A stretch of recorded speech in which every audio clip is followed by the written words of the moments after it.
Barangay Love Stories. Love Stories.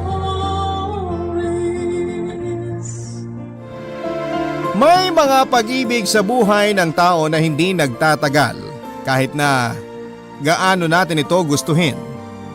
Pero minsan sa paghihiwalay ay mas nabibigyan daan ng bagong yugto ng ating buhay. At natutupad ang mga inaasam natin. Ikaw kapuso, handa ka bang isakripisyo ang lahat para sa mga pangarap mo?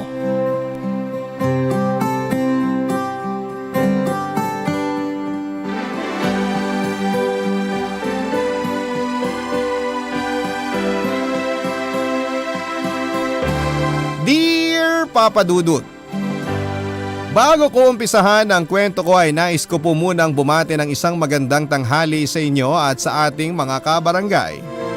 Ako po si Hans, 36 years old at isang virtual assistant. Ngayong pandemic lang talaga ako nag-full-time sa pagiging freelancer dahil umalis ako noon sa trabaho ko bilang sales coordinator dahil ayokong isaalang-alang ang kalusugan ng nanay ko matapos ang COVID-19 outbreak sa ating bansa. Sa kabilang banda ay malaking bagay pa rin na meron akong pinagkakakitaan habang nasa bahay. Ang totoo niyan, Papa Dudut, tuwing tanghali aminado akong nakatune in talaga ako sa programa ninyo at hinihintay ang bawat kwentong ini-air ninyo para sa araw na yon. Kaya nga naisip ko rin na bakit hindi ko kaya subukang sumulat sa Barangay Love Stories para kwento naman ang buhay ko ang maitampok ninyo. Sisimulan ko po ang lahat noong 22 years old pa lamang ako at fresh graduate sa kolehiyo. Natatandaan ko pa noon na excited ako makapaghanap kaagad ng mapapasukang trabaho na may kinalaman sa kursong tinapos ko. Para naman matulungan ko ang nanay Lourdes ko sa mga gastusin namin sa bahay. Kaya lang hindi naging ganun kadali ang pag-job hunting ko, Papa Dudut. Ilang buwan din puro rejections ang napapala ko sa mga kumpanyang ina-applyan ko. Dumating na nga sa punto na kulang na lamang ay sumuko na ako dahil napakasimple lang naman ang inaasam ko, ang makapagtrabaho. May tinapos naman ako pero sa kabila ng lahat ay naging mailap pa rin sa akin ang suwerte, Papa Dudut.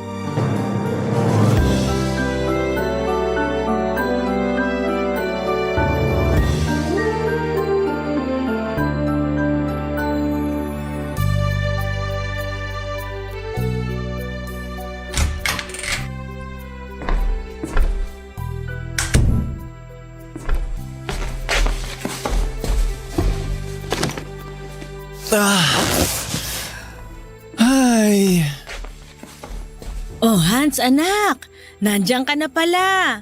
ay, mano po, Nay? Kaawaan ka ng Diyos. Oh, bakit parang tambakol yung mukha mo? May nangyari ba, anak? Kamusta ang interview mo kanina? Ayos lang naman po, Nay. Kaso hindi ako kumpiyansa sa mga sagot ko kanina sa interview. Tapos feeling ko hindi pa ako gusto nung nag-i-interview sa akin. Ha? Ba't mo naman nasabi yun? Para kasing hindi ko siya na-impress. Tapos mukhang bored na bored pa siya. Kaya tinapos na niya agad yung interview. Sabi niya tatawagan na lang daw niya ako. Kaso mukhang malabo na mangyari yun. Eh ganun ba? Wala na tayong magagawa sa ganyang mga tao, nak. Siguro hayaan mo na lang. Pwede ka pa naman maghanap ng ibang a-applyan di ba? Kayang-kaya mo yan. Ay, Nay. Pangatlong kumpanya na yun na in-applyan ko ngayong linggo. Lahat bokya. As in zero. Hindi na yata ako makakahanap ng trabaho. Ano ka ba naman? Huwag mong sabihin yan. Habang may buhay, may pag-asa. Kaso parang nawawalan na po ako ng pag-asa. Akala ko pag nakagraduate ako sa college magiging madali na sa akin na maghanap ng trabaho. Kasi 'di ba? Madalas yung mga may pinag-aralan at may diploma ang hinahanap nila. Pero bakit naman po ganito ang nangyayari sa akin, Nay? Alam niyo ba yung ibang kaklase ko may mga trabaho na?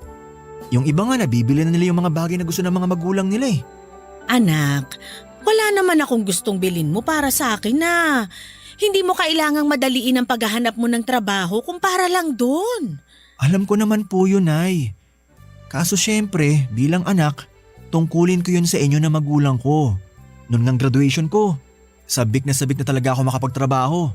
At ipinangako ko noon sa sarili ko na sa unang sweldo ko, ibibili ko kayo ng bagong damit ni Maymay.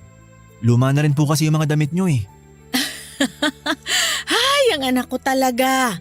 Abay, salamat naman sa Diyos dahil inaalala mo kung may maayos akong maisusuot. Pero nagagamit ko pa naman ang mga damit ko. Hindi mo rin kailangang alalahanin ng kapatid mo dahil nakapagtitiis naman yon. Hans, anak, hindi pa aligsahan ang buhay. Oo, nakakadismaya kasi yung ibang kaklase mo ay meron ng trabaho at kumikita na ng pera. Pero hindi mo dapat ituon sa mga bagay na yun ang atensyon mo. May kanya-kanyang panahon ang bawat isa sa atin. Matuwa tayo dahil nagtatagumpay ang iba habang taimtim naman tayong manalangin na dumating din ang takdang panahon para sa atin. Alam ko mahirap ang pinagdaraanan mo pero pasasaan din ba yan, nak? Masipag ka naman, matyaga, matalino. Huwag ka lang sumuko. Mapapasayo rin ang mga bagay na inaasam mo. Wala naman po akong ibang inaasam kundi ang gumaan-gaan ng buhay natin, Nay. Basta, pangako ko po sa inyo na magsisikap ako. Kapag nagkaroon na po ako ng trabaho, ako nang bahala sa kapatid ko. Matutulungan ko na rin po kayo sa mga gastusin natin dito sa bahay. Ay, o siya. Sa ngayon kumain ka na muna. Nagluto ako ng paborito mong sinigang na hipon. Wow! Talaga po? Nako, mukhang mapaparami ang kain ko nito ah. Salamat, Nay. Walang anuman, nak.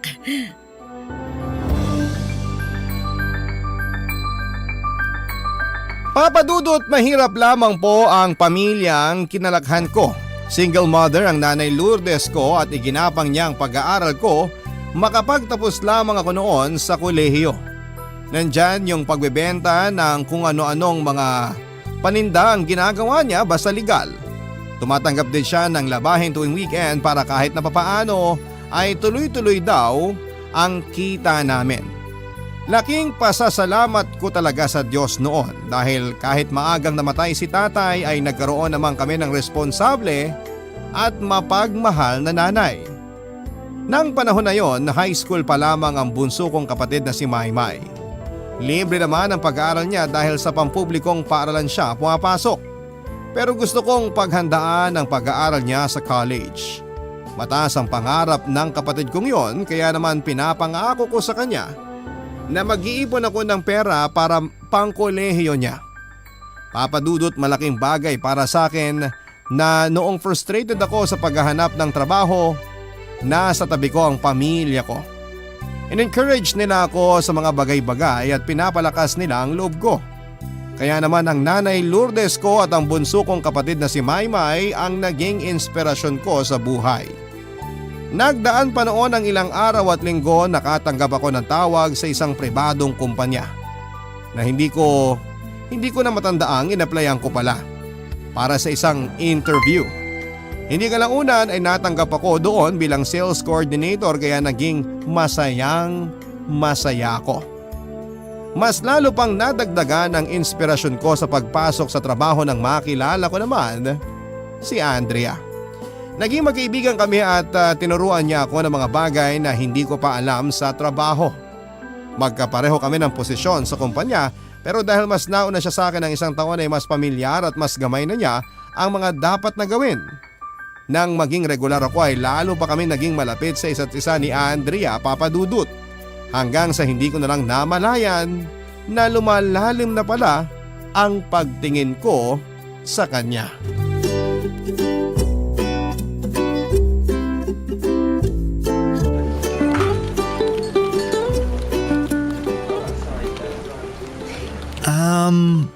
Andrea, pwede ba kitang yayaing lumabas? Oo, date. Ganun na nga, date. Kasi kung hindi mo na itatanong, gusto kita. Hindi lang basta gusto. Gustong gusto. Ay, ano ba yan? Parang ang corny.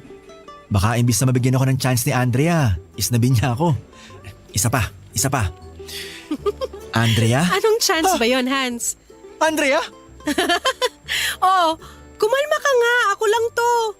Sa itsura mo para nakakita ka ng multo. Ikaw naman kasi. Bigla-bigla ka sumusulpot dyan. Akala ko tuloy kung sino. Eh paano? Kanina pa kita tinatawag mag-lunch kaso sabi nung kasamahan natin umalis ka na raw. Akala ko tuloy na una ka nang kumain. Samantalang naisabi ka kaninang umaga na sabay tayo. Kamuntik na akong magtampo kasi akala ko nakalimutan mo na. Ha? Siyempre hindi ko nakalimutan yun, Andrea. Sa katunayan, papunta na nga ako sa cubicle mo kaso… Kaso ano? Andrea… Ano ba kasi yung sinasabi mo dyan kanina? Hindi ko masyadong narinig pero nabanggit mo ang pangalan ko. So ibig sabihin, may kinalaman sa akin ang bagay na yon? Kaya ano pang hinihintay mo, Hans? Pwede mo nang sabihin sa akin. Ay… Siguro nga nahuli mo na ako. Sige, sasabihin ko na. Yayayain sana kitang kumain sa labas bukas ng gabi. Kung ayos lang sa'yo. Tsaka kung wala ka namang ibang gagawin. Gusto mo mag-date tayo? Ganun ba? Oo. Nagugustuhan na kasi kita, Andrea. Mabait ka kasi, masayahin tapos matalino rin. Ewan ko ba, hindi ko maipaliwanag. Basta naramdaman ko na lang dito sa puso ko na gusto kita, higit pa sa isang kaibigan at katrabaho. Kaya nga ilang beses na rin akong naglalakas loob na yayain ka makipag-date. Pero syempre, pinanganak tayong torpe. Kaya kinailangan ko pa mag-practice para di ako mautal kapag kausap ka na. Hindi ko akalain na may ganyang side ka pala, Hans. Sa pagkakakilala ko kasi sa'yo, confident kang tao. Pero lahat naman tayo may kinatotorpehan. Kaya hindi mo na kailangan mahiya kasi normal yan. At para naman sagutin ang tanong mo, ayos lang sa akin. At sakto wala din naman akong gagawin bukas ng gabi kaya game ako. Ibig sabihin pumapahig ka makipag-date sa akin? Oo naman. Anong palagay mo sa akin? Mahirap kausap. Eto nga nung niyaya mo kung sabay tayo mag-lunch ngayon, humindi ba ako? Iba naman kasi yung date natin bukas sa lunch natin ngayon. Siyempre nakakakaba pa rin yun. Ay nako, siguro bukod sa mga tinuturo ko sa'yo na related sa trabaho natin, dapat din kitang turuan na huwag kabahan. Magagamit mo rin yon kapag kausap na natin ang mga kliyente natin. Ang totoo niyan, sa'yo lang naman talaga ako kinakabahan. Ano ba yan? Huwag kang ganyan, ako lang to. Hindi ako nangangagat. Pero thank you talaga, Andrea.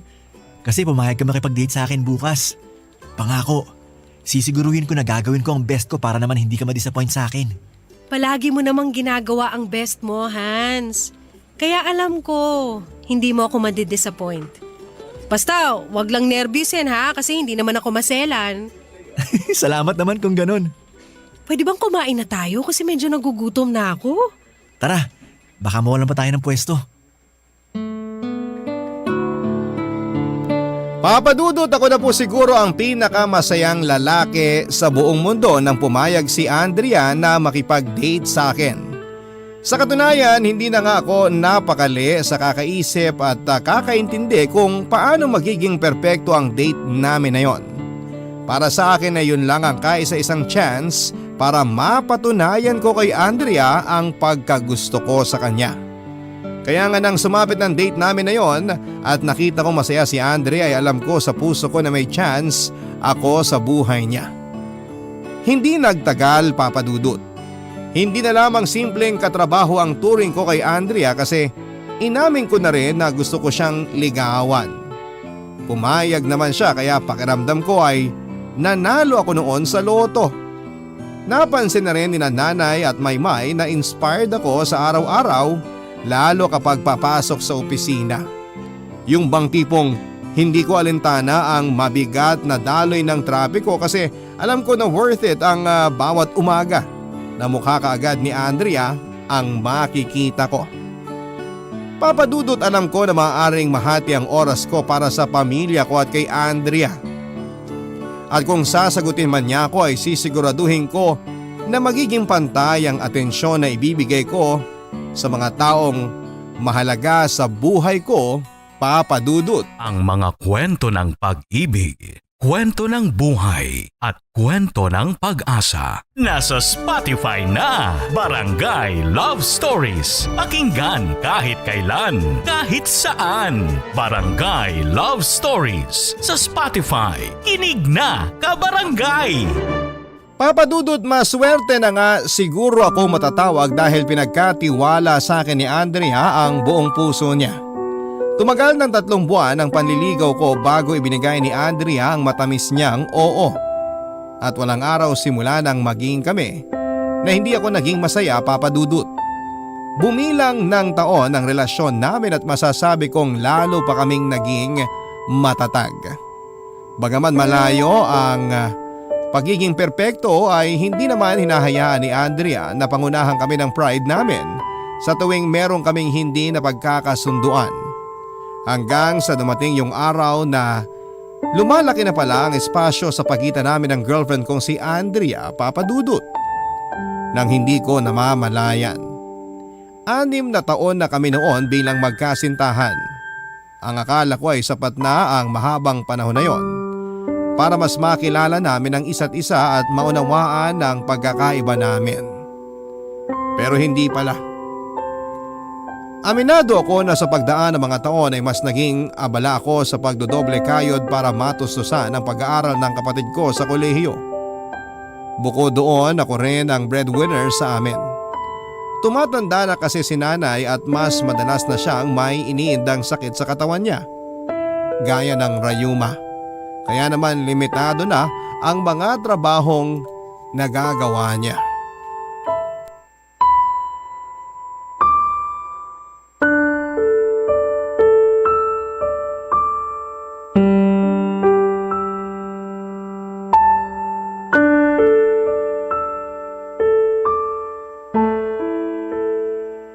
Andrea, sandali. Huwag ka munang umalis. Sabay na tayo. Anong sabay? Di ba may imi-meet ka pang kliyente mo para sa online business mo? Doon ka na, wag mo na akong isama. Saglit lang naman yun. Pagkatapos, pwede tayong kumain sa labas kung gusto mo. At sang labas? Diyan sa kwek-kwekan sa kanto? Alam ko nagtitipid ka, Hans. Kaya hindi mo kayang kumain kahit man lang sa dissenting fast food. Wala naman kasi yun eh. Kaya lang paulit-ulit na kasi. Hindi ka man lang ba nagsasawa? Kung gusto mo ako na lang ang gagastos para makakain man lang tayo sa maayos na restaurant. Wag na. May naitatabi naman akong perang pang date natin. Kaya wag ka na mag-abala. Wag ka na ring magalit. Alam mo, habang tumatagal, malapit na akong masanay na ako na lang yung umuuwi mag-isa at kumakain mag-isa kasi masyado ka maraming ginagawa. Busy ka na nga rito sa office tapos busy ka pa rin dyan sa business mo. Hans naman! Ay, babe. Huwag ka naman magsalita ng ganyan. Kailangan ko lang talagang kumita ng extra ngayon para pambili ng gamot na pang-maintenance si nanay. Tapos, kailangan din ng pera ni Maymay para sa thesis niya. Nagkasabay-sabay lang talaga mga gastusin ko kaya ayun. Kumusta na ba nanay mo? Si Maymay nga pala malapit ng graduate, di ba? Oo, malapit na. Kaya nga ginagawa ko lahat para masustentuhan ang pag-aaral niya eh. Si nanay naman, awa ng Diyos, maayos naman. Medyo mahina kasi kita ko sa online business ko kaya medyo hindi ko nabibili maintenance niya. Tapos di pa ako nakakakota sa trabaho. Wala tuloy akong komisyon. Hans naman, bakit hindi ka nangutang sa akin? Kahit naman paano may naitatabi ako. At kumpara naman sa pamilya mo, walang kaso yun dahil pamilya na rin ang turing ko sa kanila. I'm sorry kasi naging demanding ako. Siguro frustrated lang ako ngayon dahil namimiss na kita. Miss ko na yung dating tayo. Pero na-realize ko na ang tagal na natin at alam ko rin naman ang mga responsibilidad mo sa pamilya mo. Kaya sorry. Naiintindihan ko ang point mo. Kaya nga pangako, babawi ako sa'yo. Ngayon lang naman to kasi nagkasabay-sabay yung mga gastusin namin sa bahay pero pasasaan ba't makakaraos din kami? O sige, ganito na lang. Mag-take out na lang tayo ng pagkain. Tapos bumili rin tayo ng maintenance ni nanay. Magwi-withdraw lang ako para may maipahiram ako kay Maymay. Tapos sabay na tayo umuwi sa inyo, doon na tayo kumain. Hindi na kailangan. Masyado na malaking naitulong mo sa pamilya ko. Nakakahiya na sa'yo. Di ba nga, sinabi ko na pamilya na rin ang turing ko sa kanila. Nanay at kapatid mo ang pinag-uusapan natin dito, hindi kung sino lang. Tsaka sapat na yung mahaba nating pagsasama para mapatunayan ko kung gaano ka nagsisika para sa kanila. Ikaw na lang din kasi ang maaasahan nila. Thank you talaga. Napakaswerte ko sa'yo. Basta, ngayon lang naman to. Makakabawi rin ako sa'yo. O siya, saka mo na lang isipin yon. Ang mahalaga maging okay ang lahat. So paano? Di ba kikitain mo pa yung client mo? Oo, pero saglit lang yon. Baka nga wala pang 3 minuto. Iabot ko lang tong order niya. Tapos noon, pwede na tayong umalis. Okay, kunin ko lang yung bag ko. Papadudod sa loob ng 6 na taon namin bilang magkarelasyon ni Andrea, may punto na naging tutok po ako sa pamilya ko. Ibig sabihin ay kumayod lamang ako noon ng kumakayod up to the point na nakalimutan ko na nga siya bilang girlfriend ko. Hindi na kami madalas na lumalabas tapos palagi ko na rin nakakalimutan yung espesyal na mga okasyon namin. Pagod din ako sa pagtatrabaho, parehong sa opisina at sa online shop ko kaya hindi na rin kami masyadong nakakapag-usap kahit na nagkikita naman kami sa opisinang pinapasukan namin. Papadudot may karapatan po si Andrea na maghinanakit sa akin dahil halata naman na naiitsapwera ko na siya. Kung tutuusin, ako naman ang nangako noon sa sarili ko na wala akong pababayaan sa kanila. Napantay ang atensyon, oras at panahon na igugugol ko para sa pamilya ko at kay Andrea. Kaya nga napagtanto ko ng mga panahon na yon na wala sa kanila ang problema kundi nasa akin. Kaya naman bilang paunang solusyon ay bumawi ako sa girlfriend ko, Papa Dudut. Kahit na hindi niya sabihin, alam ko na nami-miss din niya yung dating kami. At ganoon din naman ang nararamdaman ko kung itatanong niyo ako. Ang pagbawi kong yon sa kanya ay pinangako ko na magtutuloy-tuloy na yon at hindi na niya mararamdamang mag-isa siya sa relasyon namin. Marami nga akong naisip gawin noon na kasama siya. At isa na nga roon ang pangako kong bakasyon namin sa Tagaytay. Kaya lang hindi na yon nangyari pa dahil ng araw na mismong magkikita na kami ay saka ko naman kinakailangang dalhin sa ospital si nanay dahil sa pulmonya.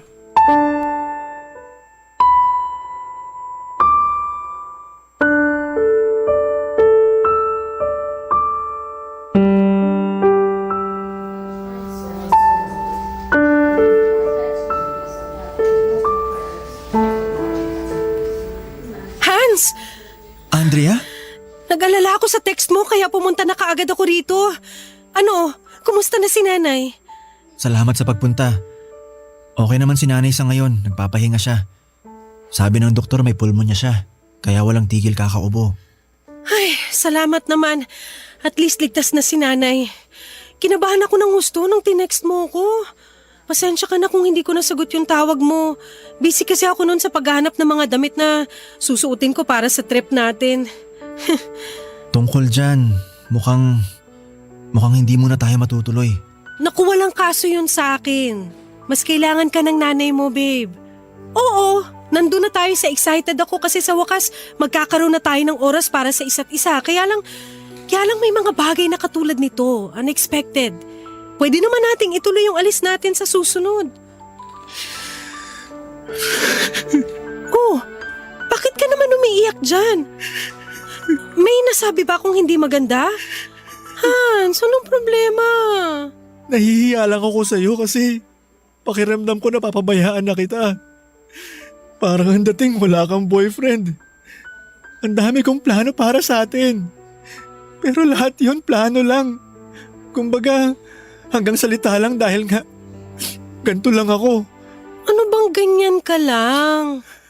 Pwede ba? Huwag mo ngang sabihin yan sa sarili mo. Totoo naman eh. Pakiramdam ko hindi ako umuusad sa buhay ko, babe. Na kahit anong gawin kong pagsisikap, wala pa rin akong progreso. Madalas, hindi ko mapigilang mabagalan sa sarili ko. 29 years old na ako. 28 ka naman. Sa mga edad nating to, dapat nag-uumpisa na tayong bumuo ng sarili nating pamilya. Pero, eto ko. hindi pa rin makawala sa responsibilidad ko sa pamilya ko. Ikaw na ang may sabi, pamilya mo sila. At kahit sino sa atin, gagawin ang lahat para sa pamilya natin. Kahit naman ako. Nagkataon lang na hindi tayo pare-pareho ng mga dalahin sa buhay. Tsaka sa nakikita ko, ginagawa mo naman ang lahat. Hindi ka sumusuko. Araw-araw mong sinusubukan. Tingnan mo, mapapagtapos mo na ng pag-aaral si Maymay.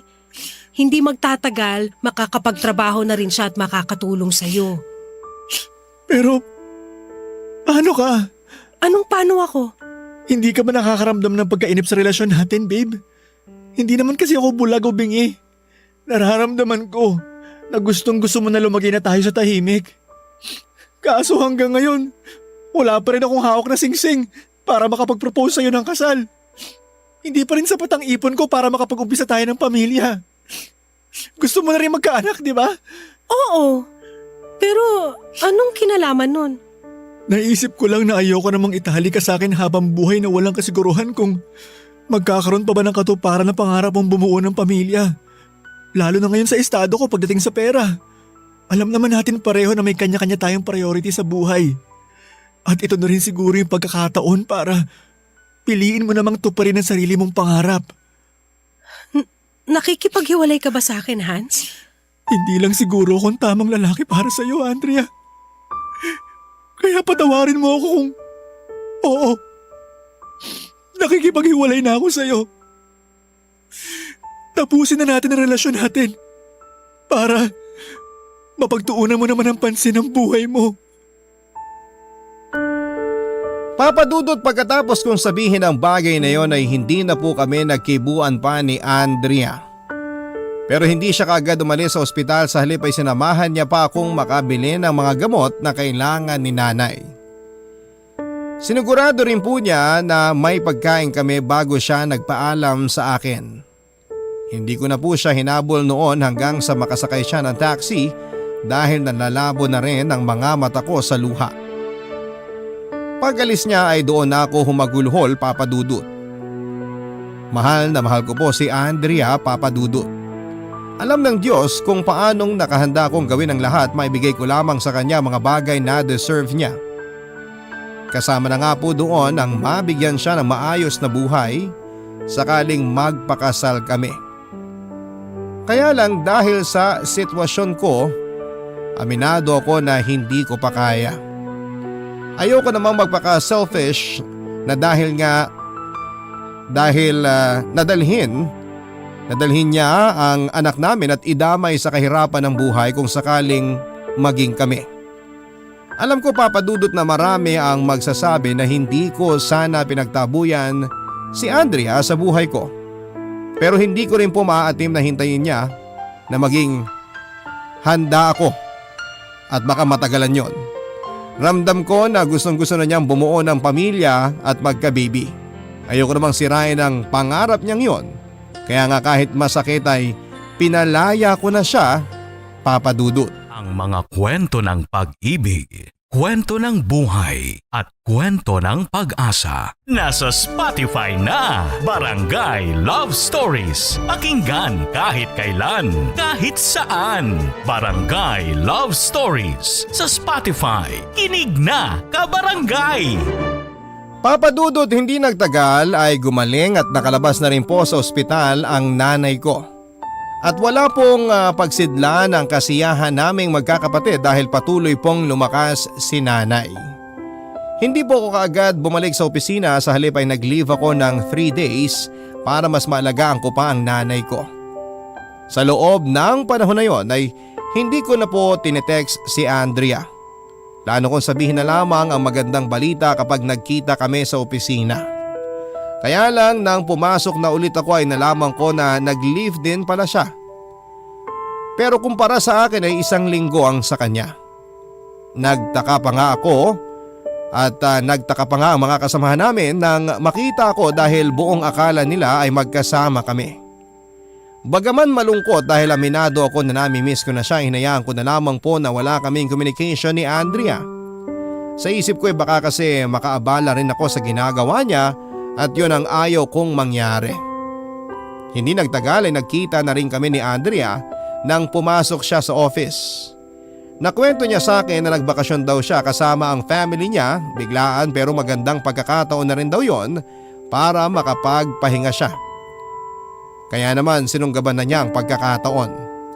Normal lang para sa amin ang araw na yon, bagaman kumikirot ang puso ko dahil alam ko na wala na kami ni Andrea. At mukhang tinanggap naman niya ang gusto kong mangyari, at upang makalimutan ang sakit ay nagpakabisi na lamang ako sa pagtatrabaho. Mabilis na lumipas ang ilang buwan at napansin ko na lamang na blooming si Andrea at napapadalas ang pagtawa at pagngiti niya. Doon ko po nalaman na meron na palang ibang lalaki na nagpapasaya sa kanya.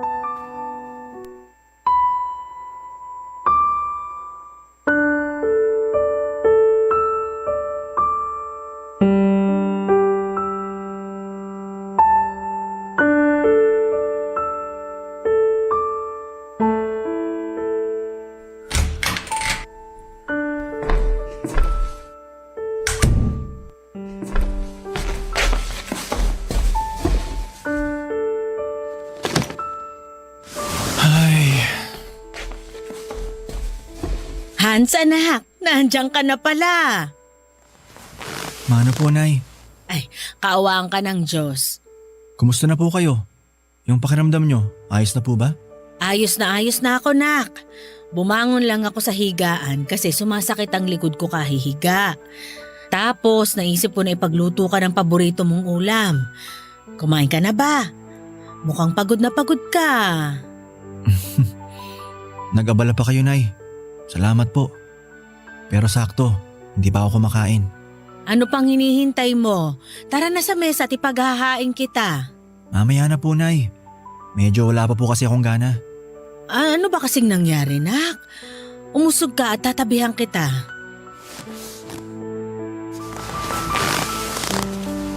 Sa itsura mo may dinaramdam ka. Para kang may sakit. Teka, hipuin ko nga ang noo mo. Oh, wala ka namang sinat. Wala naman po akong sakit, Nay. Siguro pagod lang po talaga ako tsaka malungkot. Anak, alam ko malaki ka na. Halos magte-30 ka na pero para sa akin, ikaw pa rin yung maliit na bata na karay-karay ko kapag namamalengke tayo. Pwedeng-pwede kang magsabi sa nanay ng problema mo, ha? Nakahanda akong makinig.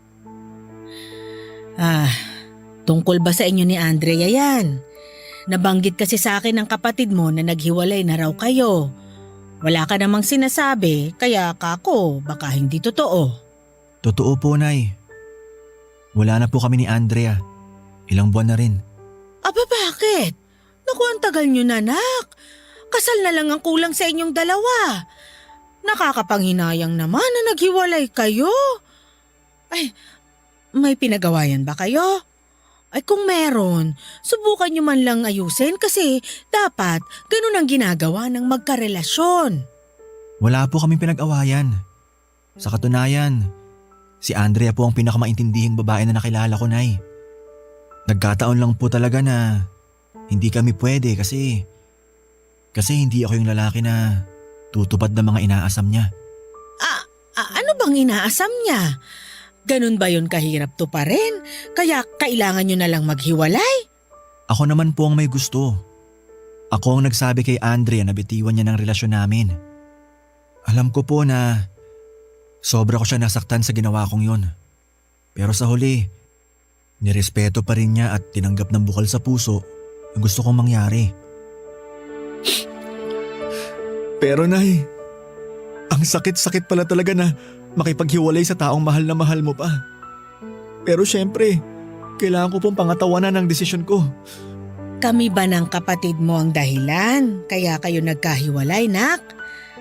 Alam ko, ramdam ko na simula pa noon, ginagawa mo na talaga ang lahat ng makakaya mo para sa pamilya natin.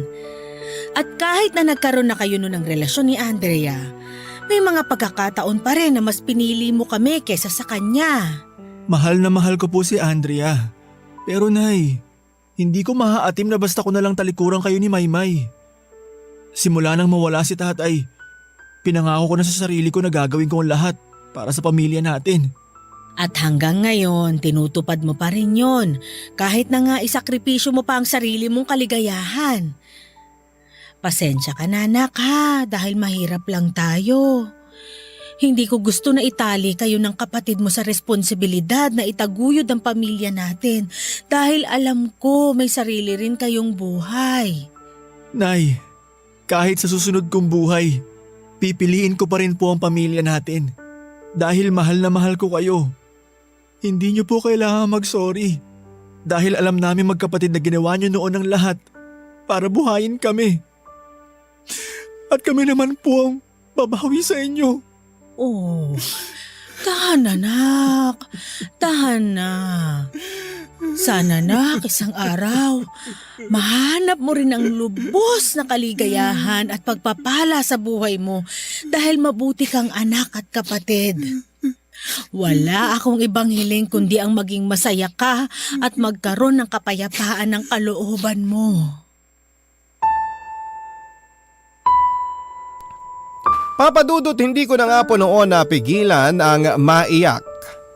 Matapos niyang sabihin ang bagay na yon, Papa Dudut. Na mga panahon na yon ay hinayaan ko ang sarili ko na magsumbong sa kanya na parang bata at buong puso at pagmamahal naman niya akong kinalinga. Pareho ko pong mahal si Andrea at ang pamilya ko. At kahit na masaktan ako ng paulit-ulit at masiguro ko lamang na masaya sila ay walang pagdadalawang isip po akong magsasakripisyo. Mabilis na lumipas ang 3 buwan at nabalitaan ko na lamang na nag-resign na sa pinagtatrabahuhan namin si Andrea.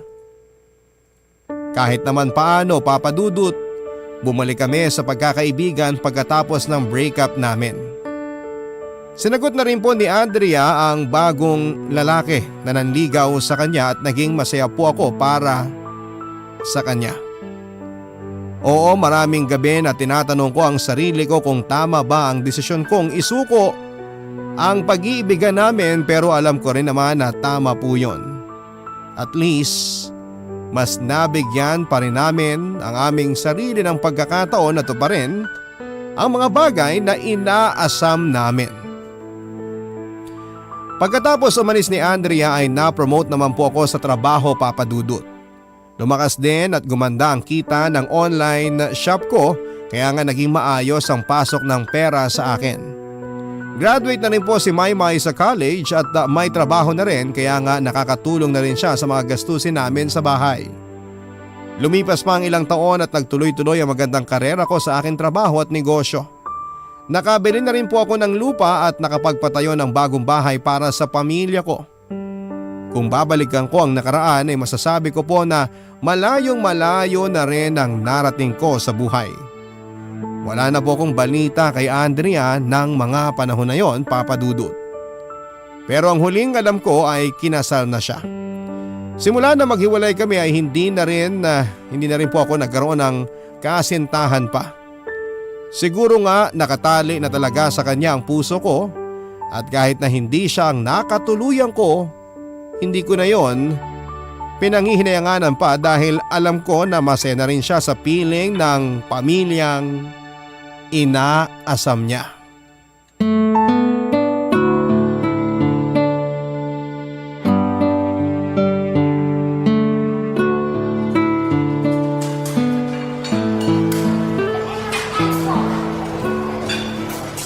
Hans! Uy, kumusta? Andrea? Wow! Okay naman ako. Ikaw, kumusta? Okay lang din. Nakakatuwa. Nagkita tayo ng di sinasadya. Oo nga eh. Teka, sino kasama mo ngayon? Yung husband mo ba? Ay, upo ka muna. Thanks. Actually, kasama kong mag-ama ko. Kaso nandun sila sa tindahan ng mga laruan. Nakita kasi kita, kaya nagpaalam muna ako saglit dahil kako gusto kong mag-hello sa'yo. Nakakatuwa naman. Mukhang masayang-masaya ka. Grabe. Ilang taon na nga ba simula nung huli tayong magkita? 2? 3 years? Hindi ko na rin matandaan. Basta ang alam ko matagal na. Sandali, may hinihintay ka ba rito? Girlfriend mo? Hindi. Sina nanay at maymay ang hinihintay ko. Birthday kasi ni nanay ngayon. Nagkataon may pasok ako kaya nagkasundo kami na ako mauuna rito tapos susunod na lang sila. Ganun ba? Happy birthday sa nanay mo. Kumusta na ba siya? Ayos naman. Makulit as always. Ay, mabuti naman. Oo nga pala, balita ko nakalipat na kayo ng bahay. Nung nakaraan kasi, nakita ko yung dati nating katrabaho. Nakwento lang niya. Oo.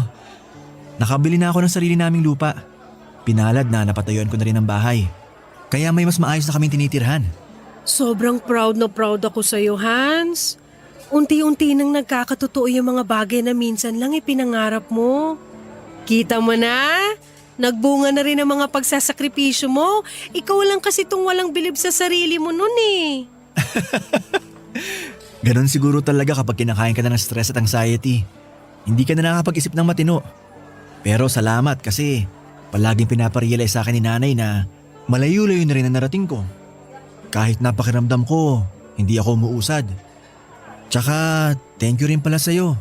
Kasi nung tayo pa, palagi ka rin naniniwala na kaya ko. May potensyal ka naman kasi talaga. Napapangunahan lang ng kaba. Katulad nung unang beses mo akong niyaya na makipag-date, di ba? Naalala mo pa yun? Nakakahiya naman. Pagkatapos nating maghiwalay nun, hindi ka na ba nagkaroon ng bagong girlfriend? Hindi na. Hanggang ngayon. Wala lang siguro akong time na lumabas at makipagkilala. Pero sana bigyan mo pa rin ng pagkakataon ng puso mo na magmahal ulit, Hans. Dahil deserve mo yun. Wala akong ibang hiling kundi ang maging maligaya ka sa piling ng babaeng mamahalin mo at magmamahal sa'yo. Yan din ang gusto mangyari ng nanay ko. At syempre gusto ko rin naman para sa sarili ko. Kaya lang, baka hindi pa to yung tamang panahon para doon. Pero hindi ko naman tuluyang sinasara ang puso ko na magmahal ulit. Siguro, malaki lang talaga ang impact mo sa akin.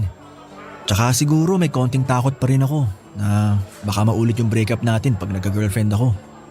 Aaminin ko, nasaktan ako noon kasi bakit bigla-bigla mo naisip na tapusin yung relasyon natin samantalang matagal-tagal na rin tayo? 6 na taon? Hindi biro yun ha.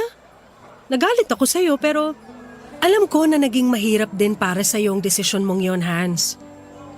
Siguro nga, hindi tayo nakalaan para sa isa't isa at kailangan natin maghiwalay para mahanap yung mga bagay na para talaga sa atin. Hindi ko pinagsisisihan na nakilala kita at naging bahagi ka ng buhay ko. Habang buhay kong babaunin sa puso ko mga alaala na kasama ka, Andrea. Kahit na may sari-sarili na tayong buhay ngayon. Katulad mo, wala akong ibang gusto kundi ang palagi ka masaya. Tulad ngayon, kitang-kita na umaapaw ang saya mo. Tama ka, Hans. Masayang masaya nga ako. At utang ko yun lahat sa'yo. Hindi, wala kang utang sa akin dahil deserve mo talaga yan. Masaya na rin naman ako sa buhay ko. At wala na ring mahihiling pa sa Diyos. Ganun lang talaga siguro. May mga bagay na hindi nangyayari kahit na gustuhin pa nating matupad. Pero naniniwala ako na may dahilan. At kadalasan, mas maganda ang ibig nitong sabihin. Totoo yan. Naniniwala rin ako sa sinabi mo. Papa Dudut, hindi na rin po nagtagal ang pag-uusap namin at kaagad din nagpaalam si Andrea. Pagkatapos ay saka naman dumating sina Nanay at Maymay. Nagkita pa nga sila ni Andrea at mahigpit pa niyang niyakap ang nanay ko. Tapos kinumusta at binati niya rin si Maymay sa graduation nito. Nang panahon na yun ay alam ko na yun na ang closure namin ni Andrea. Masaya na siya sa buhay niya at dapat ay maging masaya na rin ako para sa akin. Sa kasalukuyan ay meron na po akong girlfriend, Papa Dudut, at nagbabalak na akong mag-propose ng kasal sa kanya. Sa totoo lang ay first time ko ngang mag-propose kaya kinakabahan talaga ako. Pero alam ko naman na sa huli ay makakaya ko katulad ng mga pagsubok sa buhay at pag-ibig na nalagpasan ko. Maraming salamat po sakaling mapili po ninyo ang liham ko, Papa Dudut. Malaking bagay sa akin na maitampok ang kwento ko sa Barangay Love Stories. Sana ay may kinapulutang aral at inspirasyon ng ating mga kabarangay. Ang inyong forever kapuso at kabarangay, Maraming pong salamat sa lahat ng mga tumutok sa aking kwento. Dito lamang yan sa Barangay Love Stories. Hans. Barangay Love Stories.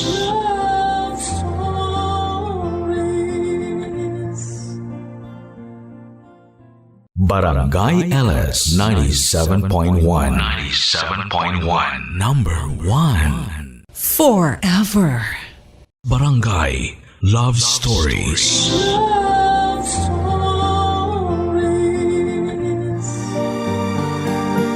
Mahirap sa atin na tanggapin ang isang bagay na hindi natin gusto una pa lang. Mahirap rin para sa atin na tumanggi dahil alam nating may mga taong maaapektuhan. Ikaw kapuso, napilitang ka na bang tumanggap ng isang bagay na labag sa iyong kalooban?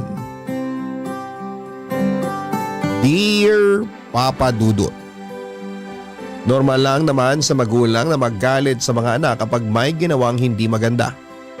Pero paano nga ba kung inaraw-araw na ang galit sa iyo ng iyong magulang nang hindi mo na alam kung ano ang nagawa mong masama? Ako nga pala si Leia, may revelasyong nangyari sa akin at sa pamilya ko. Ilang taon na ang nakakaraan. 20 anyos lamang ako noon at hindi ko napaghandaan ang katotohanan na naibuhos sa harapan ko. May kinalaman ito sa relasyon ko sa aking nanay na si Tina na noon ay 50 anyos lamang. Nakaedad din ng aking tatay Ferds. Ako lang ang naging anak nilang dalawa, Papa Dudut. Inakala ng mga nakakakilala sa amin na naibibigay sa akin lahat ng kailangan ko dahil nga sa solong anak lamang ako. Pero doon sila nagkamali. Lagi kong nararamdaman noon na may kulang lalo na sa pagtrato sa akin ng nanay ko. Lumaki akong may inggit sa ibang bata dahil nakita ko kung paano sila mahalin at alagaan ng mga nanay nila. Hindi ko kasi yun naranasan sa aking nanay. Kung meron mang pinaramdam sa akin si nanay, yun ay puro galit. Hindi ko maintindihan noon kung bakit mabigat ang dugo niya sa akin. Kung bakit mainit ang dugo niya sa sarili niyang anak. Hindi ako nagtangkang magtanong dahil baka mas lalong lumabo ang relasyon ko sa aking ina. Sa tuwing nakapaligid si nanay sa akin, lagi ako may takot na baka makakita siyang muli ng ikakagalit niya sa akin. Sinubukan ko namang lahat ng paraan para gumaan ang loob niya sa akin, Papa Dudut. Nag-aral ako ng mabuti para lagi akong nasa top 10 ng klase namin. Nag-ipon din ako mula sa mga allowance na nakukuha ko sa school bilang student assistant para may ibang regalo kay nanay kahit na walang okasyon. Ramdam ko kasi noon na mahilig sa regalo si nanay dahil nagliliwanag lagi ang mukha niya kapag may nagre-regalo sa kanya. Pero noong ako na ang gumawa noon ay parang minasama pa niya. Sinubukan ko rin siyang ipaganda para sa kanyang karawan at tulad ng dati ay hindi rin niya nagustuhan.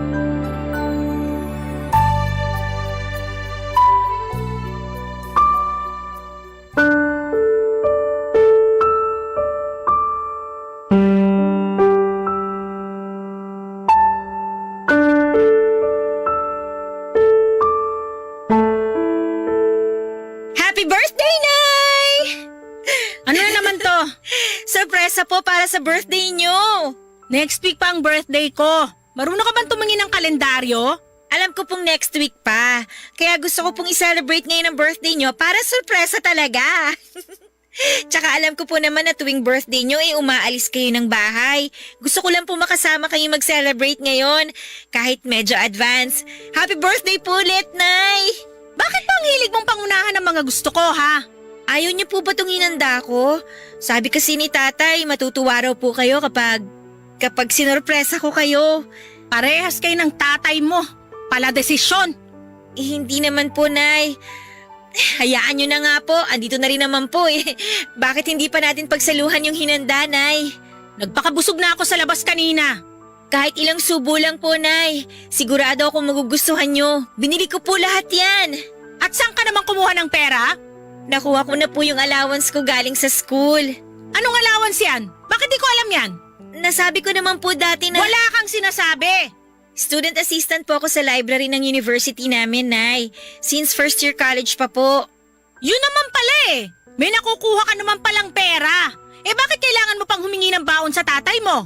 Dagdag pasakit ka pa sa bulsa namin eh. Matagal na po akong hindi humihingi ng baon kay tatay. Kung hihingi man po ako sa kanya, konti lang po. Pandagdag bayarin lang po sa ibang school requirements. Eh di humihingi ka pa rin. Ang yabang pa ng pagkasabi mong may allowance ka na mula sa school nyo tapos umaasa ka pa rin pala sa tatay mo? Ilang buwan na lang naman po, Nay, makakapagtapos na rin ako ng kolehiyo.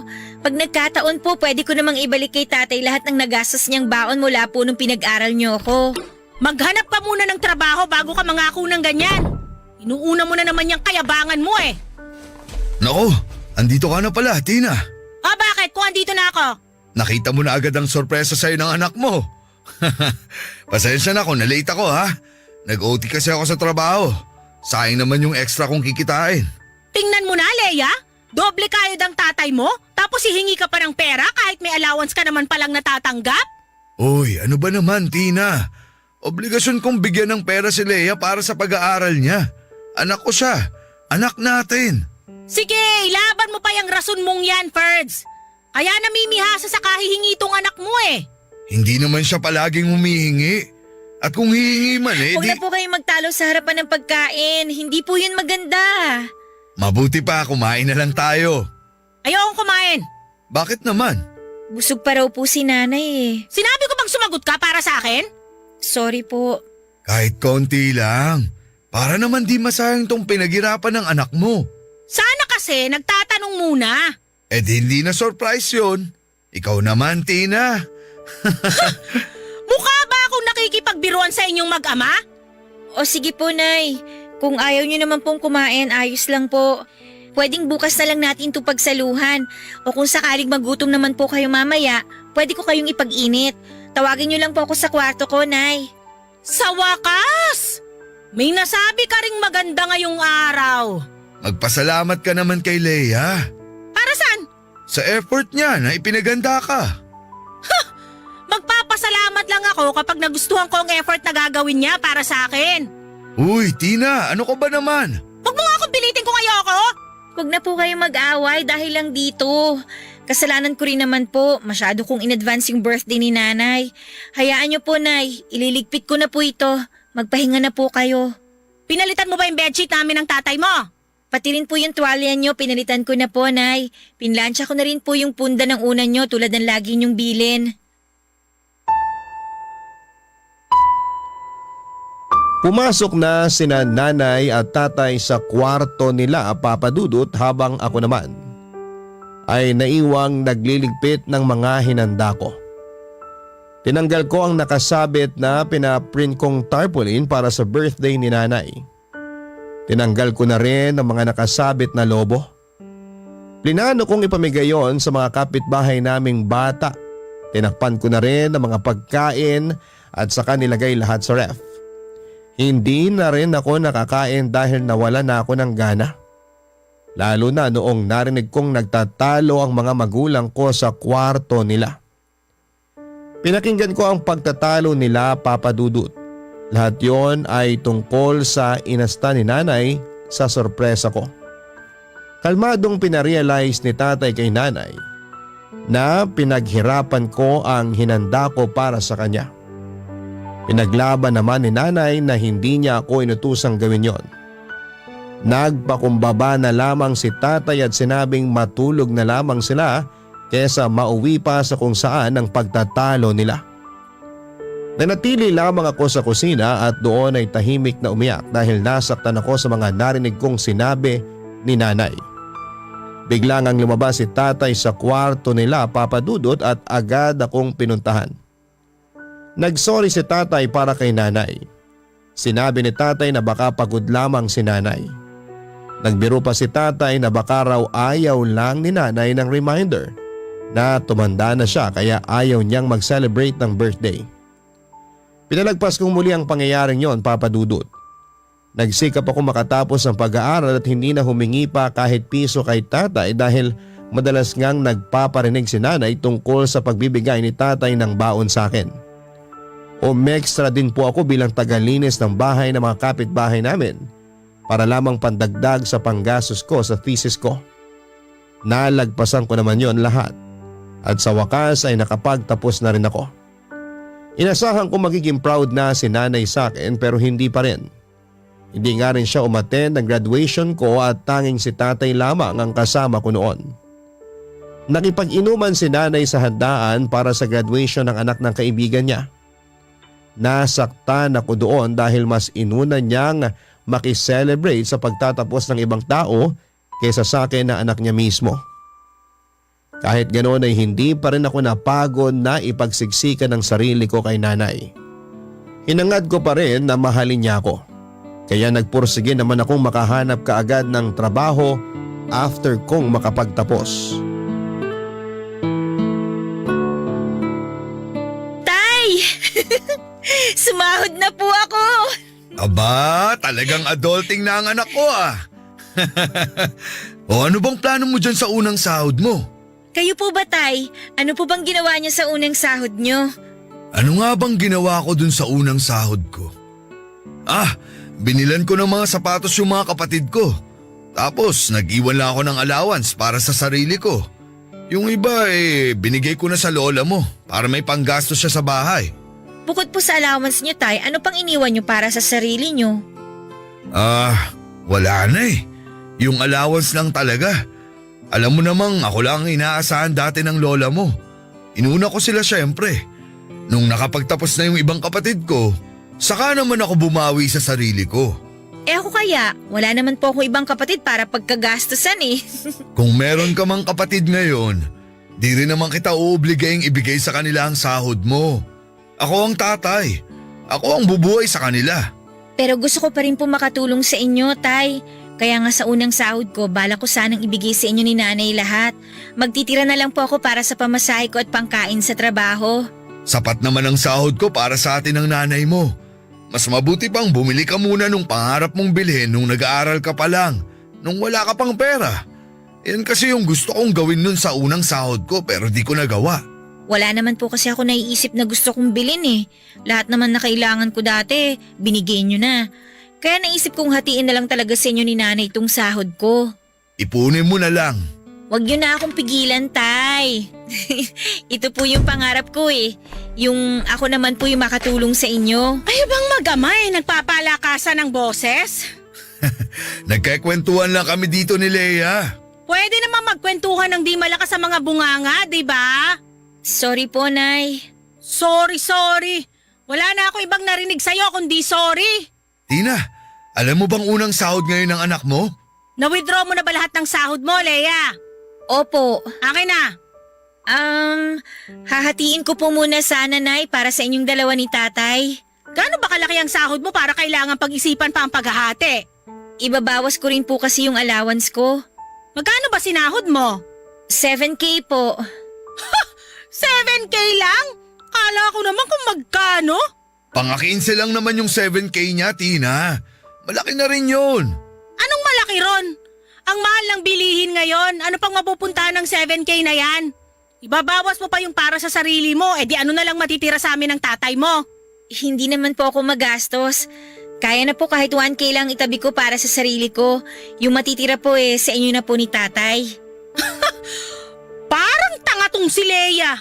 Palibasa unang beses na nakahawak ng sahod kaya di alam kung gaano kaliti ang perang pinagmamalaki mo. Gaano man kaliit o kalaki, ang importante, pinaghirapan sa tamang paraan. Hindi ba, Leia? Totoo naman po yung sinabi ni Nanay. Maliit lang po talaga, Tay. Pero tataasan naman daw po ang sahod ko kapag naka-6 na buwan na po ako. Baka nga bago ka mag-6 na buwan tinanggal ka na sa trabaho mo eh. Di ka naman kagalingan para paabutin ka ng ganyang katagal. Patawa ka talaga. Ano bang hindi siya magtatagal sa trabaho niya? Alam mo bang maraming aplikante dun sa posisyong pinasukan ng anak mo? Siya lang ang natanggap. Ganun kagaling ang anak mo. Mabilib ka naman. Baka naman kasi yung mga kakumpetensya niya sa trabaho wala rin namang binatbat. Kaya wala nang ibang choice yung boss niya kundi piliin niya ang anak mo. Grabe ka namang makapang-down, Tina. Parang tama naman po si Nanay, Tay. Kasi yung mga aplikanteng nakasabayan ko parang hindi rin talaga magaling kahit konti. O tingnan mo na. Eh di lumabas din yung totoo. Wala lang ibang choice yung boss kundi piliin ka. Ay, Leia, anak, pwede bang bumili ka na muna ng merienda sa labas? Kahit anong magustuhan mo ron. Babayaran ko na lang mamaya. Sige po, Tay. Labas na po muna ako.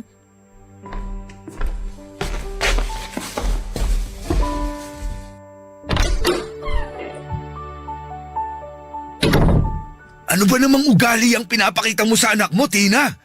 Grabe ka! Bakit? Masama na ba magsabi ng totoo ngayon? Pwedeng magsabi ng totoo nang di nakakasakit ng kapwa mo. Lalo na sa sarili mong anak.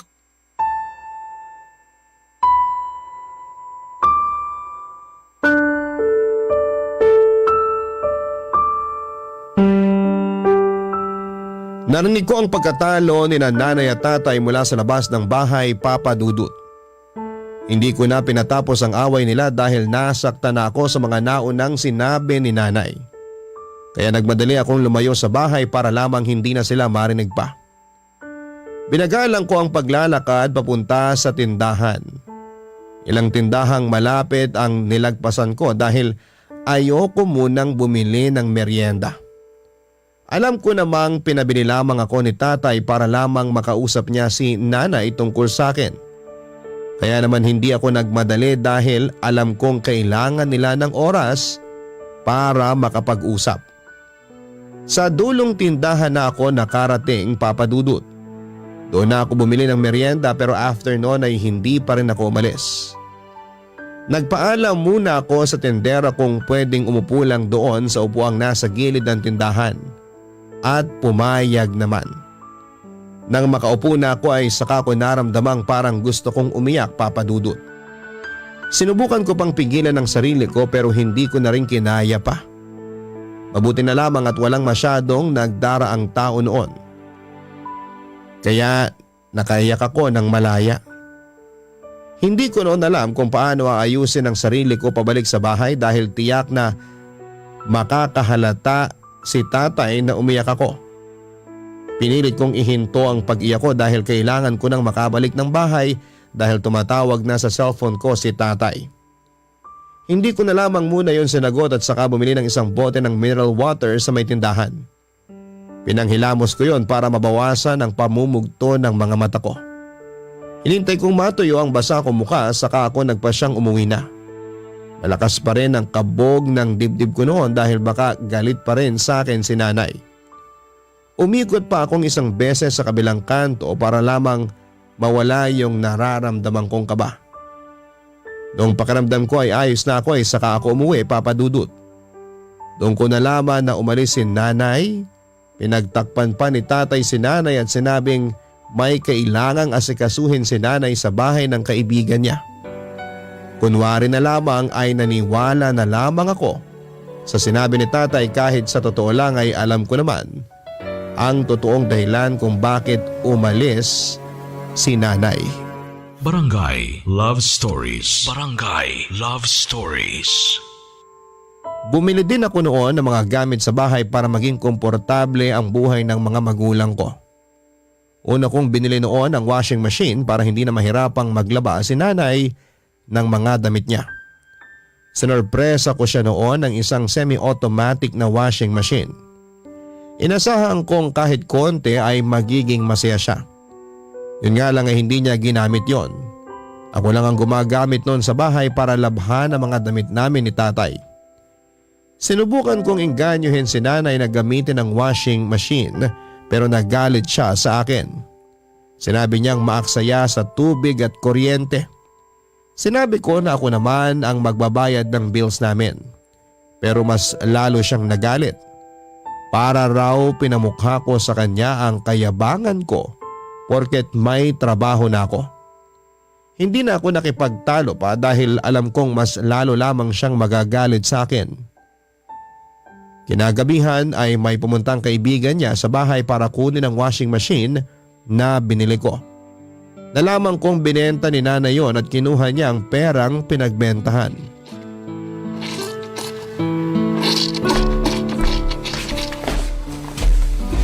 Oh, bakit nag-handwash ka ng damit dyan? Wala na po kasi yung washing machine natin. Oh, asan? Nagtampo ba kaya bumalik sa mall? Si tatay talaga. Binenta po ni nanay. Oh, bakit binenta? Ang laking tulong nun para makapaglaban ng mga bedsheet at kurtina. Maksaya daw po kasi sa tubig tsaka sa kuryente. Kaya nga nagtatrabaho para maging komportable ang buhay natin eh. Kesa naman yung nag-handwash ka ng damit mo dyan. Pagod ka na nga sa trabaho, mapapagod ka pang maglaba. Hindi ko naman po to damit, tay. Oh, kanino yan? Wala naman ako mga labahin. Kay nanay po. Pinalaba ba niya yan sa'yo? Naku, hindi po. Nagkusa lang po ako. Baka masorpresa ang nanay mo sa paglalaba mo ng damit niya ah. Sana nga po.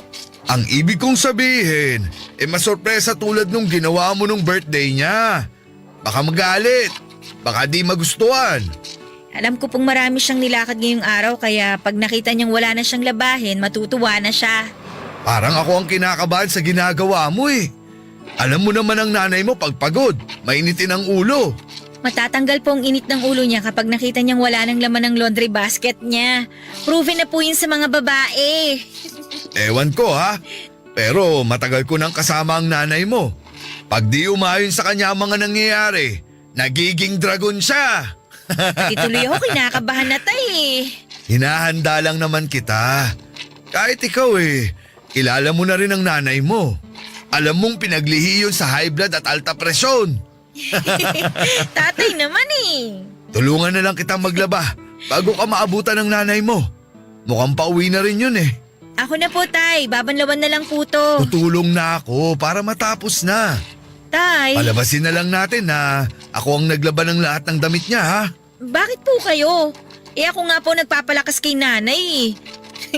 Kailangan malaman niya na ako yung naglaba para plus points sa akin.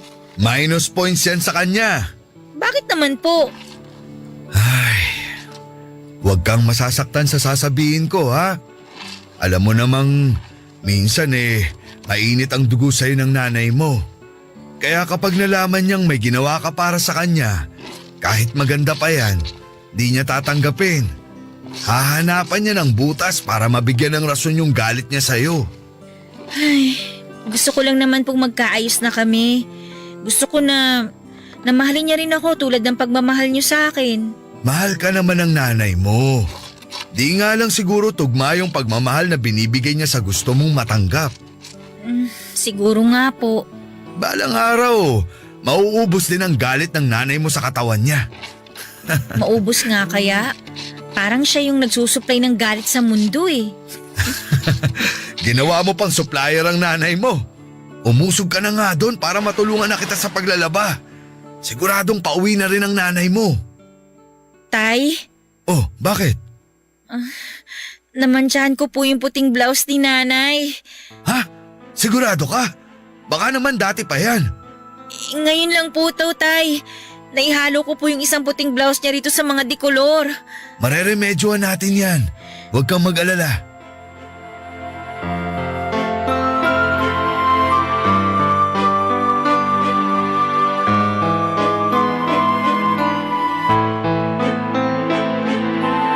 Matinding takot ang naramdaman naming pareho ni tatay nang makulayan ko ang puting damit ni nanay.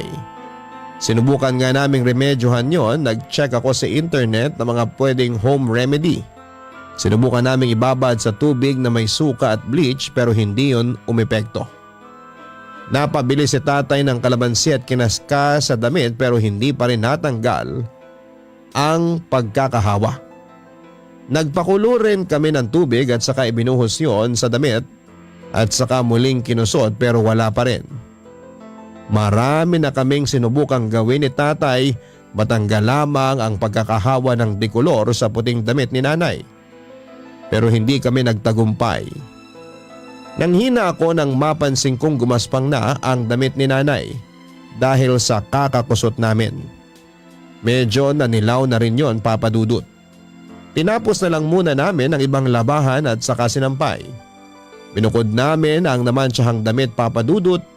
Hindi nawala ng pag-asa si tatay na mawawala ang mansya ng damit na yon. Sinubukan niyang itawag sa lola namin kung paano pa masolusyonan yon. Lahat ng pinayo ni lola ay wala ring naging epekto. Kaya sinabi na lamang ni tatay na aaminin na lamang niya kay nanay ang lahat. Sinabi ni tatay na siya na lang ang aako ng nangyari. Hindi ko naman hinayaang gawin yun ni tatay dahil ako naman ang may kasalanan. Kung naging maingat lang sana ako at hindi na nakialam sa mga labada ni nanay ay hindi yun mangyayari. Naiyak na ako kaya mas lalong nagpumilit si tatay na akuin ang kasalanan ko. Bago pa kami makabuo ng desisyon ay dumating na si nanay. Sinalubong agad ni tatay. Nakangiti naman si nanay at mukhang good mood siya kaya mas lumakas ang loob ni tatay na sabihin ang nangyari sa puting damit niya. Kahit good mood noon si nanay ay nakaramdam pa rin ako ng takot. Wala namang bago doon Papa Dudut dahil lagi naman akong takot noon kay nanay. Nadoble nga lang ang takot ko lalo't may nagawa na talaga akong kasalanan sa kanya. Ramdam ko noon na hindi niya palalagpasin ang nagawa kong pagkakamali at ipapamukha yun sa akin habang nasa iisang bubong kami.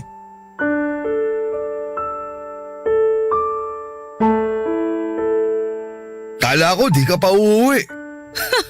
Bakit? Ayaw mo ba ako umuwi? Hindi naman. Alam mo namang lagi lang talaga kitang hinahanap pag wala ka. Anong nakain mo?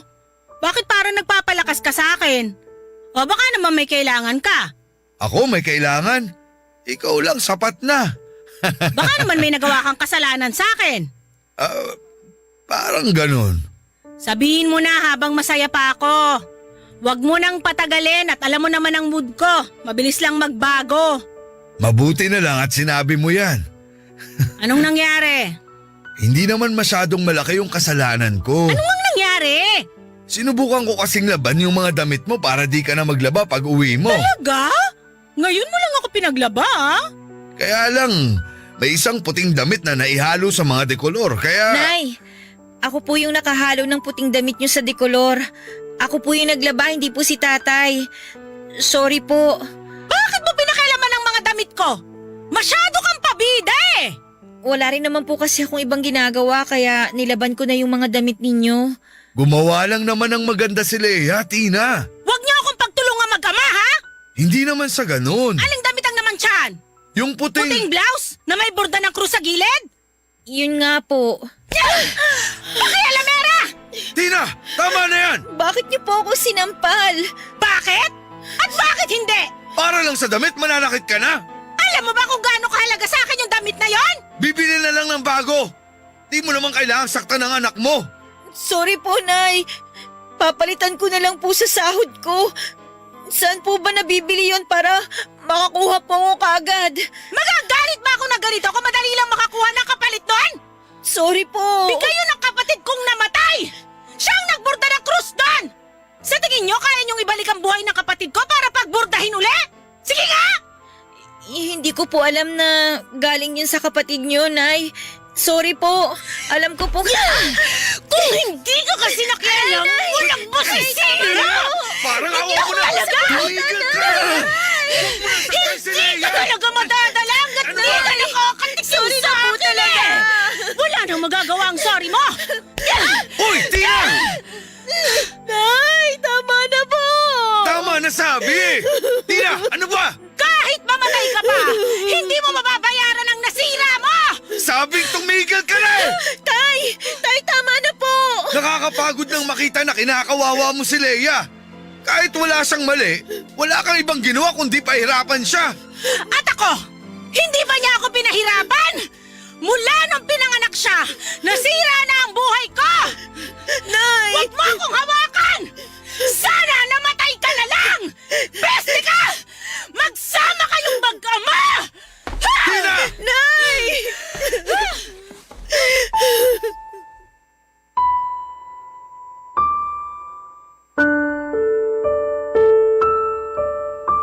Umalis si nanay at hindi nagpapigil sa amin, Papa Dudut. Sinubukan namin siyang sundan pero mas lalo siyang nagalit at kahit si tatay ay muntik na rin niyang masaktan. Kaya naman hinayaan na lang muna namin siya para makahinga. Naramdaman ko na punong-puno siya ng galit noon at naiintindihan ko naman siya dahil nagkamali ako. Alam kong hindi ko na mapapalitan ang nasira kong damit ni nanay. Bumalik kami ni tatay ng bahay at nagmadali akong ibabad muli ang damit ni nanay para mawala ang mantsa.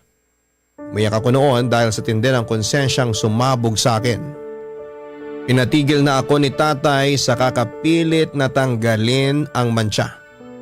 Pero hindi ako nagpapigil at naawa si tatay sa akin at hinayaan na lamang ako. Sinubukang tawagan ni tatay si nanay pero hindi siya sumasagot. Nag-aalala na rin si tatay sa nangyari kay nanay lalo na noong lumipas na ang 4 na oras pero hindi pa rin umuwi ng bahay si nanay. Kaya naman nagpaalam si tatay na lalabas muna para hanapin si nanay. Gusto ko noon na tulungan si tatay na hanapin si nanay pero hindi na ako sumama para subukang remedyohan pa ang damit ni nanay. Naiwan ako mag-isa sa bahay habang hawak noon ang puting damit ni nanay. Alam kong wala na yung pag-asa pang maayos tulad ng relasyon ko kay nanay. Pero hindi ko pa rin yon sinukuan. Hindi ako nagpahinga hanggat alam kong hindi pa kumukupas ang mantsa sa damit na yon. Inaplos ko ang krus na nakaborda sa damit ni nanay Papa Dudut. Nakita kong luma na talaga ang pagkakaborda ng damit na yon. Nahiya ako dahil nakasira ako ng gamit ni nanay na alam kong mahalaga sa kanya. Naramdaman ko ngang mas mahalaga ang damit na yon kaysa sa akin. Nasaktan ako habang inuulit ang mga salita ni nanay sa akin, Papa Dudut. Nasaktan ako habang inaalala kung paano niya hiniling na sana'y mamatay na lamang ako. Alam kong mahalaga sa kanya ang damit na yon pero gaano ba kalaki ang pagpapahalaga niya sa damit na yon para hilingin na mamatay ang sarili niyang anak. Barangay Love Stories. Barangay Love Stories. Hindi nga natulog si nanay sa bahay after ng away namin, Papa Dudut. Hindi na rin sinagot ang mga text at tawag namin. Hindi na nga rin nakatulog si tatay sa pag-aalala. Nasa kwarto lamang ako noon at hindi ko rin kayang harapin si tatay dahil nakukonsensya ako. Nakukonsensya ako noon dahil pakiramdam ko ay kasalanan ko ang lahat ng nangyari. Kahit na nakahiga ay hindi pa rin ako makatulog dahil nagwo-worry na rin ako kay nanay. Napabangon na lamang ako bandang madaling araw at lumabas ako ng kwarto at doon ay naabutan ko si tatay na nagkakape habang nakatitig lamang sa kanyang cellphone. Hindi nga niya napansin na lumabas na ako ng kwarto. Baka sa mukha niya ang labis na pag-aalala kay nanay kahit na hindi niya noon sabihin sa akin. Nagtungo ako sa kusina para magtimpla rin ng kape para sabayan siya. Doon niya lang napansin na nasa paligid lamang ako kaya naman sinundan niya ako sa kusina. Nagpatimpla na rin siya ng kape at saka nagpakuha ng malamig na tubig. Tahimik lamang kaming pareho noon sa kusina habang nagtitimpla ako ng kape. Noong natapos ako ay saka kami nagtungo sa sala. Hindi namin napag-usapan si nanay ng ilang saglit dahil naghihintayan kami kung sino ang unang mag-o-open ng tungkol sa kanya at sa mga nangyari. Hanggang sa makatanggap kami ng text mula sa isang kaibigan ni nanay. Sinabi niyang kasama niya si nanay pero huwag daw naming babanggitin kay nanay na alam na namin. Nakainom daw si nanay noong nagtungo sa bahay ng kaibigan niya kaya pinatuloy muna doon pansamantala. Nakiusap ang kaibigan ni nanay kung pwedeng sunduin na lamang bukas ng umaga dahil lalabas daw silang pamilya. Naramdaman namin na nanggugulo na naman si nanay doon tulad ng ginawa niya may ilang taon na ang nakakaraan. Kahit papaano ay napanatag naman kaming pareho ni tatay. Inubos lang namin ang aming mga kape at saka nagpahinga na para masundo na si nanay kinabukasan. Nagbalik na kami sa kanya-kanyang kwarto at nahiga na. Pero kahit na sinundan ko nang ipahinga ang pagod kong mga mata, ay hindi ko pa rin magawang makatulog dahil nag-aalala pa rin ako kay nanay. 7:00 na ng umaga nang katukin ako ni tatay sa kwarto para magpasama na sa akin na sunduin si nanay. Hindi na kami nakapagbihis pa dahil nagmamadali na kaming masundo si nanay bago pa siya makatunog na pupuntahan namin siya.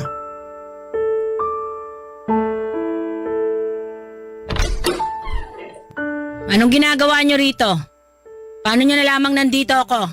Umuwi na tayo, Tina. Huwag mo akong utusan. Nay, umuwi na po tayo.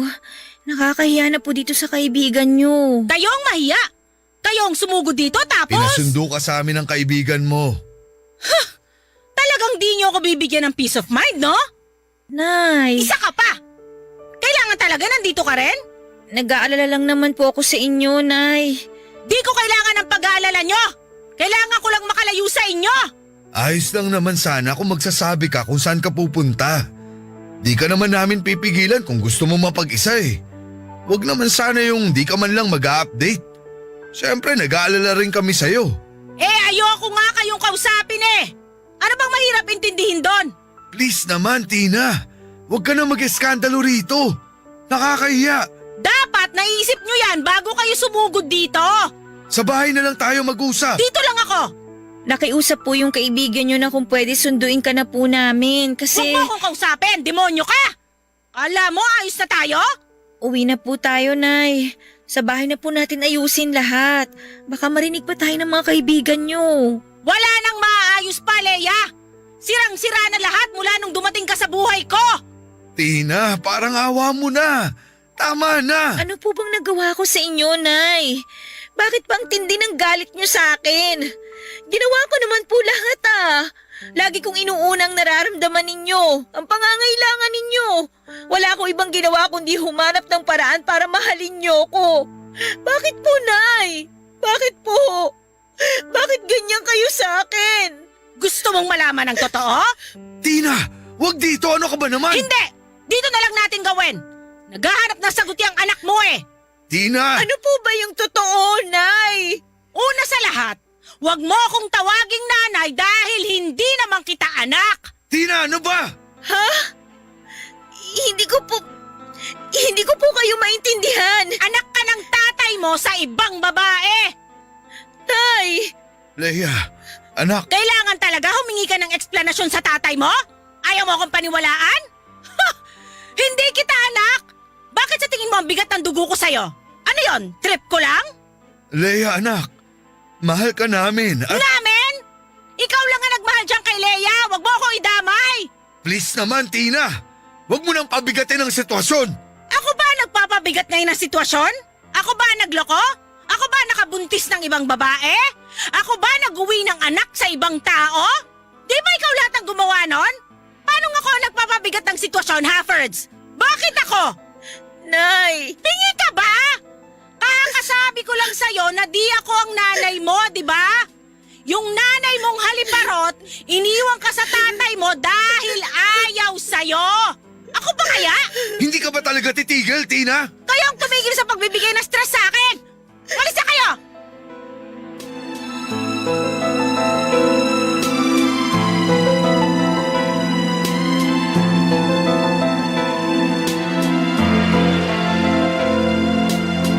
Agad na tumakbo palayo si nanay at ni isa sa amin ni tatay ay walang lakas para sundan pa siya. Hindi makatingin si tatay sa akin habang ako naman ay pilit na pinoproseso ang mga sinasabi ni nanay. Hindi na rin kinontak pang muli ni tatay si nanay. Pinagbigyan niya ang gusto ni nanay na mapag-isa. Inaya na ako ni tatay na umuwi na parang walang nangyari. Hindi ko rin alam ang eksaktong mararamdaman ko kay tatay matapos kong malaman na anak niya ako sa ibang babae. May mga narinig na akong ganito noong bata pa ako at madalas kong maramdaman na niloloko ako ng mga kalaro ko at ng mga pinsang ko na ampun lang daw ako. Inakala kong panunukso lamang yon dahil gano'n naman talaga ang tuksuhan ng mga bata pero totoo pala. Noong nakauwi na kami agad na nagpunta sa kusina si tatay para ipagtimpla ako ng kape. Naya niya akong samahan siyang maupo sa may sala. Alam ko noon na balak niyang pag-usapan namin ang nangyaring revelasyon ni nanay. Sa totoo lang ay ayoko noon na pag-usapan pa dahil hindi ko talaga tanggap pero kailangan na. Papadudot hindi pa man din namin nagagalaw ang kapeng tinimpla ni tatay ay kinausap na niya ako. Sinabi niya lahat ng totoo tungkol sa pagkatao ko. Hindi pinalad si nanay at tatay na magkaroon ng anak dahil may problema sa matres si nanay. Naging problema yon sa kanilang dalawa dahil pangarap ni tatay na magkaroon ng anak at hindi yon naibigay ni nanay. Naging madalas ang pag-aaway nila dahil pakiramdam daw ni tatay ay walang patutunguhan ang pagsasama nila dahil kulang daw kung walang anak. Ayaw naman daw mag-ampon ni tatay dati dahil nga gusto niyang galing sa kanyang magiging anak niya. Nakipaghiwalay muna pansamantala si tatay kay nanay nang lumabas na ang mga away nila. Umalis si tatay noon sa bahay at hindi alam ni nanay kung saan siya nagpunta. At wala pang isang buwan ay bumalik din ang tatay dahil na-realize niyang mahal niya si nanay. Sinubukan nilang ayusin ang relasyon nila hanggang isang araw. Nalaman ni tatay na nakabuntis siya ng iba.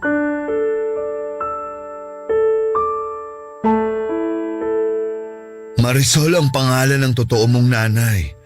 Kumakanta siya sa bar nung nakilala ko siya. Aminado ako na nagandaan ako sa kanya na hinaluan pa ng matinding kalungkutan dahil nga nagkahiwalay kami ng nanay mo. Kaya po kayo pumatol sa kanya? Siya yung unang lumapit eh. May tinanong lang nung una hanggang sa napatawa ko na lang siya. Pagkatapos nun, bawat pahinga niya sa set niya, lagi siyang umuupo sa tabi ko. Nagkaroon ako ng interes.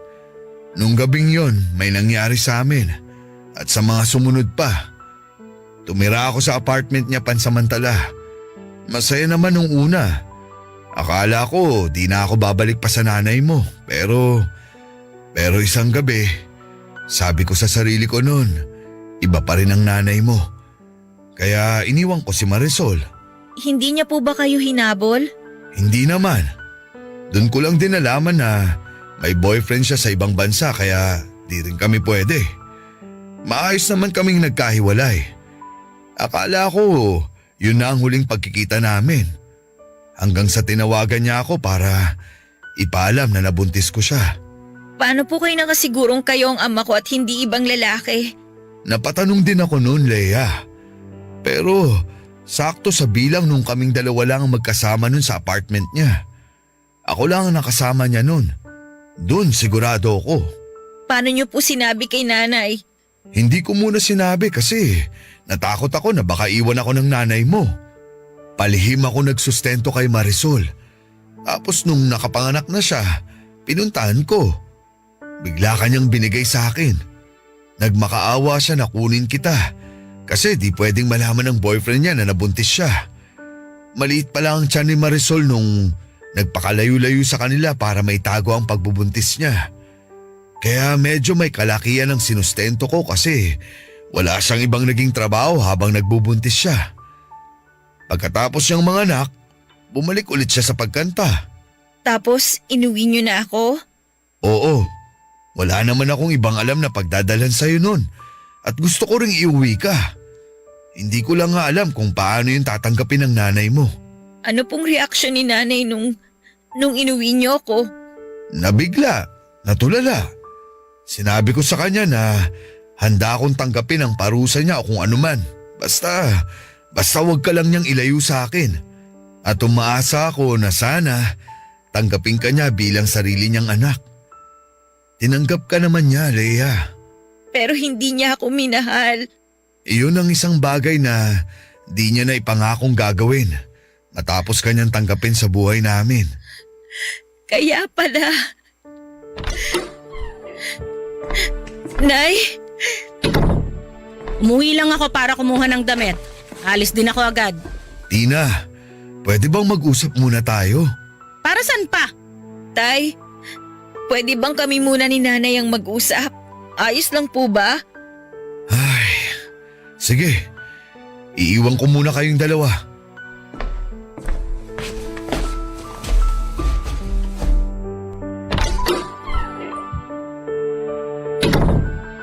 Wala tayong dapat pag-usapan, Leia. Nalaman mo na naman ang lahat. Huwag ka nang magtanong dahil wala akong balak sumagot. Wala na po ako ibang gustong itanong kundi kumusta po kayo dati, Nay? Nung tinanggap ninyo ko. Ano bang tanong yan? Alam ko po na hindi kayo nakumusta ni tatay sa nararamdaman ninyo nung inuwi niya ako dito. Alam ko masakit yun para sa inyo. Kaya tatanungin ko po ulit kayo, Nay. Kumusta po kayo nun? Sana hindi pa po huli yung pagtatanong ko. Hindi ako okay at hindi ako naging okay. Ayos na ba? Nasagot ko na? Bakit niyo po ako tinanggap? Para di mawala uli ang tatay mo. At naisip ko, makakatulong ka para matabunan yung pagkukulang ko sa kanya bilang asawa dahil hindi ko siya mabigyan ng anak na tulad ng pangarap niya. Karapatan niyong humindi kung alam niyong hindi kayo okay sa nangyayari. Sa tingin mo ba di ko naisip gawin yan? Sa tingin mo di ako nagsisi na tinanggap kita rito? Hindi madali na lagi kitang nakikita. Ikaw ang paalala kung anong kulang sa akin. Kaya ako mabigat ang dugo ko sa'yo dahil yun sa pagkakaipit ko sa sitwasyon na ginawa ng tatay mo. Nanay mo ang sumira ng buhay ko. Habang buhay kong dadalin yon. At habang buhay kong ipapaalala sa'yo ang galit ko. Kung dyan po kayo makakakuha ng paraan para gumaan ang nararamdaman ninyo, sige lang po. Sasaluhin ko po lahat kasi pasasalamat ko na lang po sa inyo yon. Kasi kinupkup niyo po ako. Binigyan niyo ako ng matitirahan. Dinamitan ninyo ako. Inalagaan niyo ako nung bata ako kahit na ayaw niyo. Salamat po, Nay. Kasi kahit mahirap para sa inyo natanggapin ako, ginawa niyo. Andito pa rin ako dahil minsan tinanggap ninyo ako.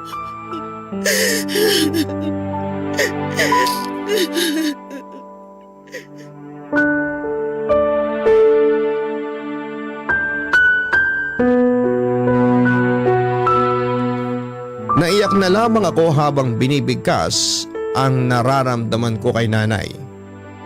Wala akong galit sa kanya noon kahit na sabihin pang hindi niya ako pinakitaan ng maganda mula pagkabata.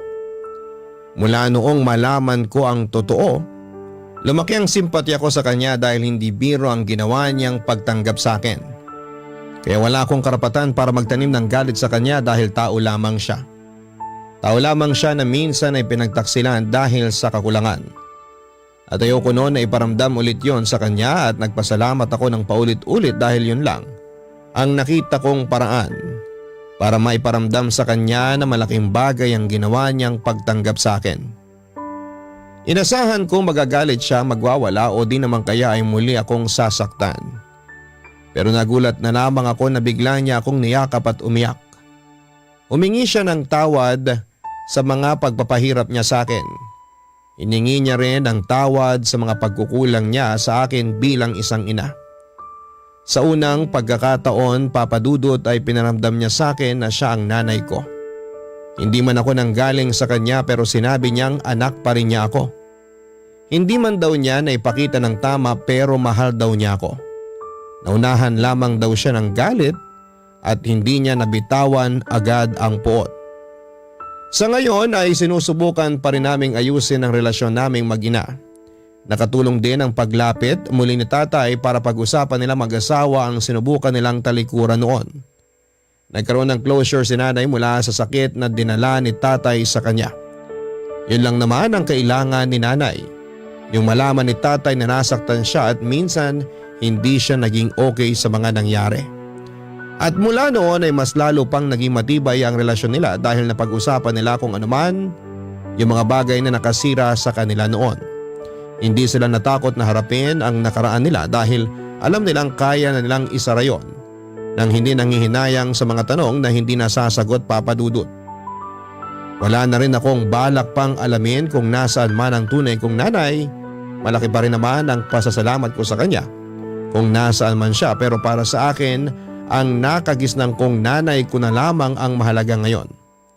Kung sakali mang balang araw ay mag-cruise ang aming landas ay hindi ko naman ipagkakait sa kanya ang mayakap siya at mapatawad. Hanggang dito na lamang po ang aking liham. Ang inyong kabarangay forever, Leia. Barangay Love Stories.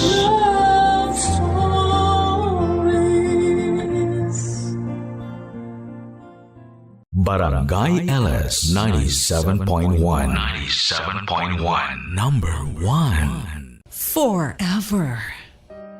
Kabarangay, i-share mo ang iyong barangay love stories Sabay-sabay nating pakinggan ang iyong kwento ng pag-ibig, buhay at pag-asa. Ipadala lang sa barangaylovestories@yahoo.com.